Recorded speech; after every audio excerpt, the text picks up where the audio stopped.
Pai de infinita bondade, você disponibilizou para cada um de nós que está aqui presente mais esse momento de reflexões, de busca do entendimento, do que essa doutrina espírita nos traz do lado moral, que é o que traz no Evangelho, todo o lado moral de tudo aquilo que Jesus fez, exemplificou, falou.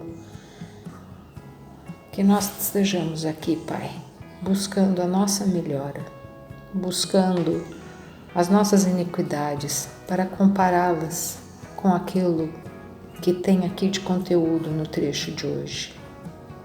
Que nós saiamos daqui, cada um de nós, mais fortalecidos e mais cientes daquilo que temos que fazer, inevitavelmente conosco mesmo.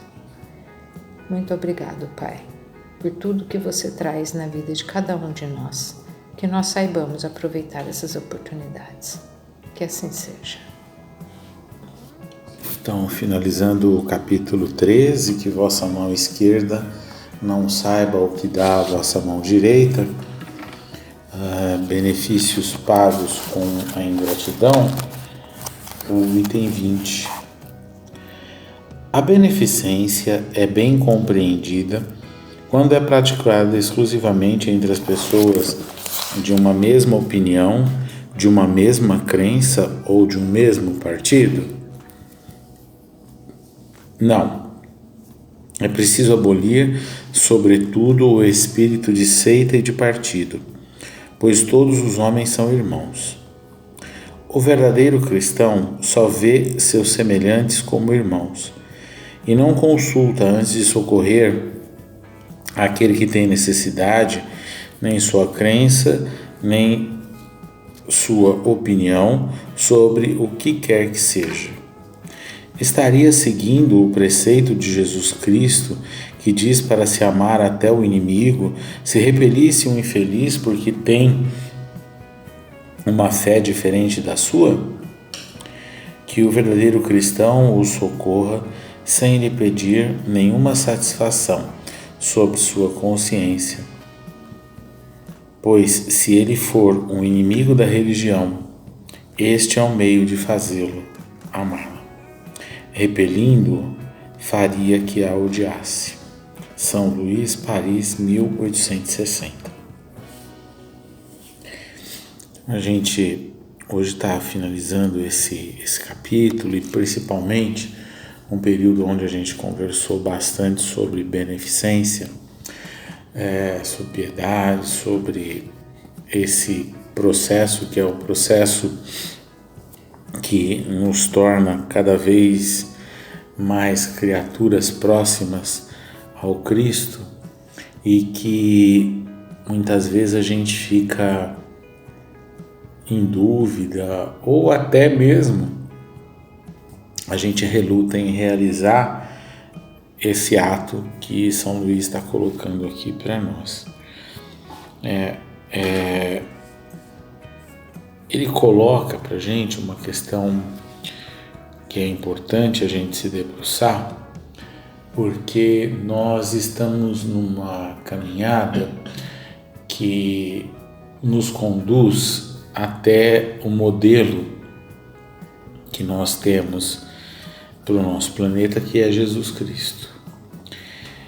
Então aqui ele está colocando para nós pontos para a gente considerar se nós estamos nessa caminhada percorrendo o rumo certo ou se a gente está se transviando no caminho.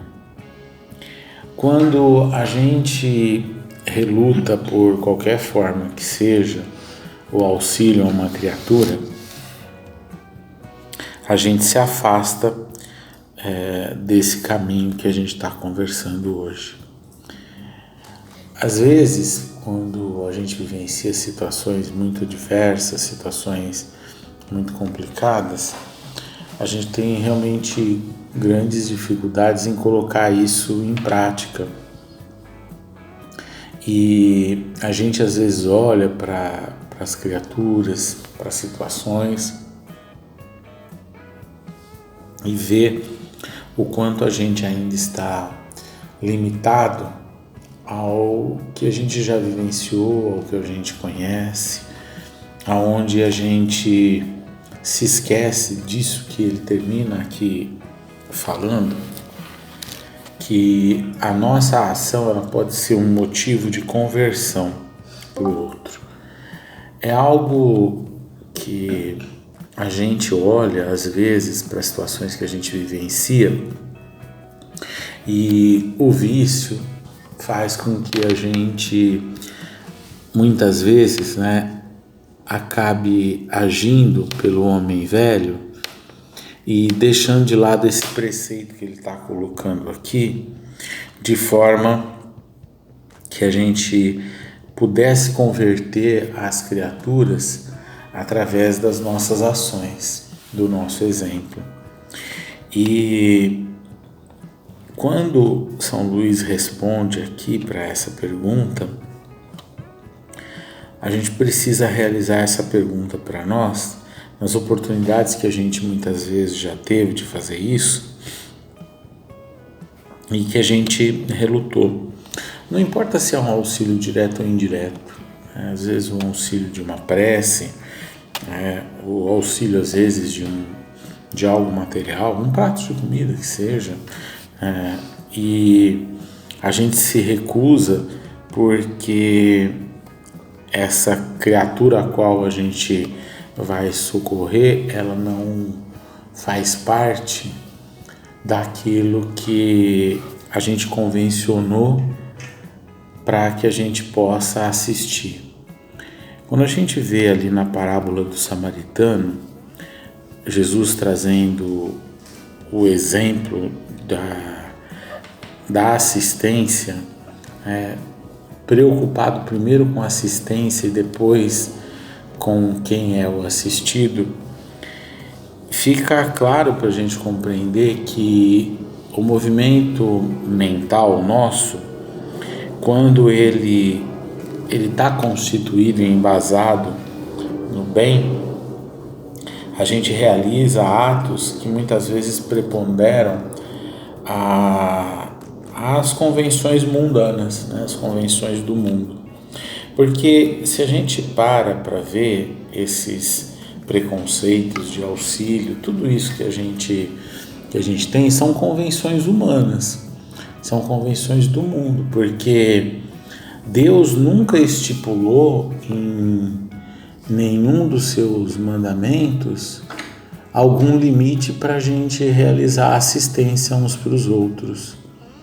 Os limites de assistência são criados por nós, aonde a gente olha para as criaturas e deixa de fazer o bem porque essa criatura não atende aos requisitos que nós socialmente confeccionamos, por regras que são esdrúxulas, regras que são totalmente destoadas do que o Pai espera que nós realizemos.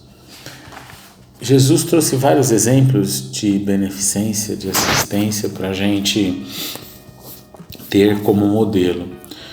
Mas quando a gente afasta um pouco da realidade mundana e começa a olhar para uma realidade divina, a gente vai adentrar nisso que a gente acabou de colocar, que esses limites são limites traçados por mentes que são ignorantes, são corrompidas, mentes adúlteras, que estão adulterando a verdadeira forma estipulada pelo Pai de nós nos relacionarmos.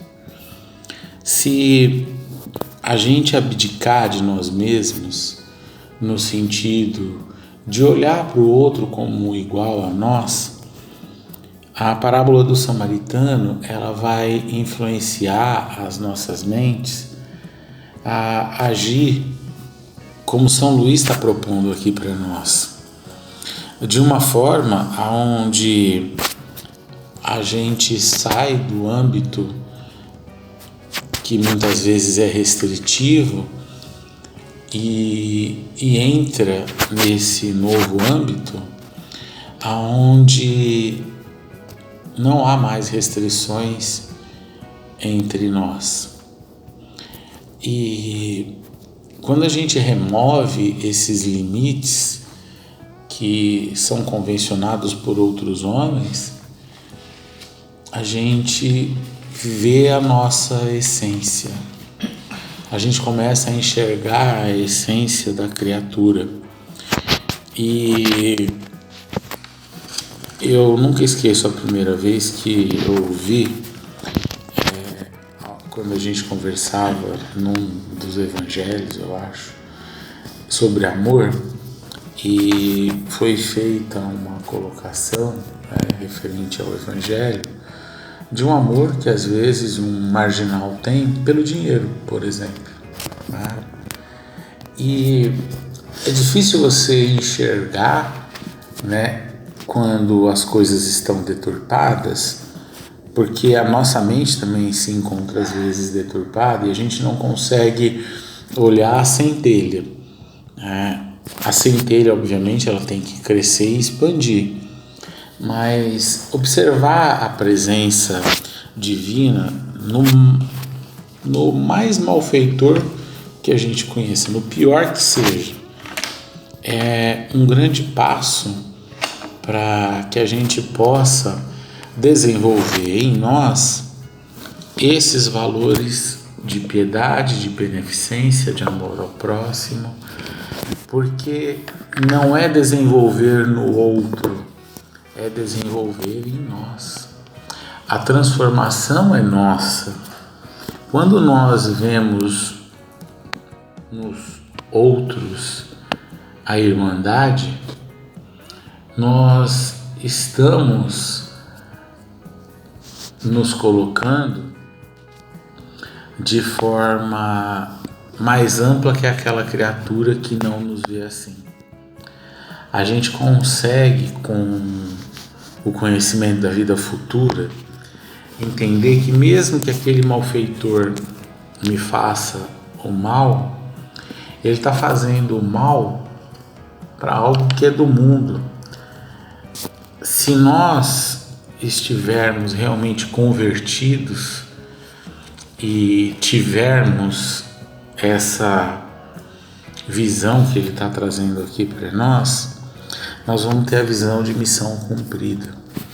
O Boa Nova da próxima semana, né, que a gente vai fazer domingo agora, ele traz muito isso em relação a Jesus. É o capítulo 28 do Boa Nova. E mesmo Jesus indo vivenciar aquela situação extremamente difícil que é a situação do Calvário, a gente vê a conduta de Jesus para todas aquelas criaturas. Eu fico às vezes observando o Calvário, principalmente nessa época que a gente está, né, que é uma época pré-Páscoa, vamos falar assim, né? Porque a gente eu desde criança sempre participei dessas celebrações, né, desses movimentos, então é algo que para mim é marcante, são momentos de reflexão. E uma coisa que sempre me incomodou muito foi no Calvário, quando vem na minha mente que muitas daquelas criaturas que ali estavam tinham sido ajudadas por Jesus. Isso para mim é algo que me gera até uma rebeldia, né? Eu tenho a impressão que se eu estivesse perto de Jesus, ele ia falar a mesma coisa que ele falou para o Pedro, né? Ia falar, cala-te, né? A gente está... porque a gente não compreende as coisas, né? Não tem essa dimensão, essa visão. Mas eu acho que é importante porque tudo que a gente pensa tem a sua importância, tem o seu valor, mas obviamente precisa ser equalizado e compreendido, né? Então, não há uma justificativa para a gente se rebelar contra as coisas de Deus. E Jesus no Boa Nova ele traz isso, né? Ali quando as pessoas viram as costas para ele, é o pecado, né, que a gente tem que condenar e não o pecador, porque é o que Jesus falou, né? Jesus roga o perdão porque a gente não sabe o que está fazendo. É uma ignorância extrema, aonde a gente muitas vezes escolhe Barrabás, aonde a gente condena o justo e liberta o injusto, porque a gente ainda não tem noção nenhuma de justiça, obviamente, mas a justiça divina até nisso ela está presente, porque o justo muitas vezes já cumpriu a tarefa que ele tinha que cumprir, e aquele que é injusto ele fica no mundo para receber novas oportunidades, né? Porque a gente que tem um conhecimento amplo, espiritual, não dizendo que a gente seja melhor, mas uma amplitude maior, a gente sabe o que é viver no mundo, né? Não é um paraíso de delícias, né? Então, quando a gente olha para essas situações, né? Quando a gente vê no momento ali o liberta em Barrabás e crucifica Jesus, a gente vê, né, a maldade em nós e vê que a gente passa a ser instrumento divino para que a justiça divina se estabeleça. Então, muitas vezes, quando a gente não consulta a nossa consciência e se deixa levar por convenções do mundo, a gente acaba se privando de um processo educativo, de desenvolvimento, onde a gente pode se tornar criaturas melhores, criaturas com visões mais amplas, abrangentes, aonde a gente possa realmente ter essa visão de irmandade que São Luís está colocando aqui.